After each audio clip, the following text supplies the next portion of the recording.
10 વર્ષની દીકરી તનિષ્કાએ અદ્ભુત પ્રતિભાનો દેખાવ કરી નાની ઉંમરમાં વર્લ્ડ રેકોર્ડમાં નામ નોંધાવ્યું છે। તનિષ્કાએ ઇન્ડિયા બુક ઓફ રેકોર્ડ અને Guinness book of world record એમ બંનેમાં પોતાનું નામ નોંધાવી અનોખી સિદ્ધિ મેળવી છે। ભરૂચના દહેજમાં ખાનગી કંપનીમાં નોકરી કરતા વિજયભાઈ રૂપારેલિયાની દીકરીએ most skip jump ball in 1 minute કેટેગરીમાં 163 જમ્પ કરી વિશ્વ રેકોર્ડ પોતાના નામે કર્યો છે। આ રેકોર્ડ દ્વારા તેણે જાપાનના એડલ્ટ કેટેગરીના 142 જમ્પના રેકોર્ડને તોડી નવો ઇતિહાસ રચ્યો છે। તનિષ્કાએ આ સિદ્ધિ બાદ દેશના 2 વ્યક્તિઓને મળવા માંગે છે। કોણ છે એ સાંભળો તેના મુખેથી।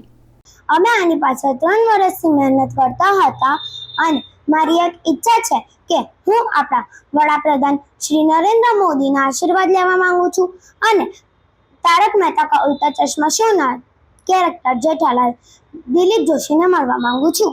તનિષ્કાની આ ઉપલબ્ધિ માત્ર તેમના પરિવાર માટે નહીં પણ સમગ્ર ગુજરાત અને ભારત માટે ગૌરવની વાત છે।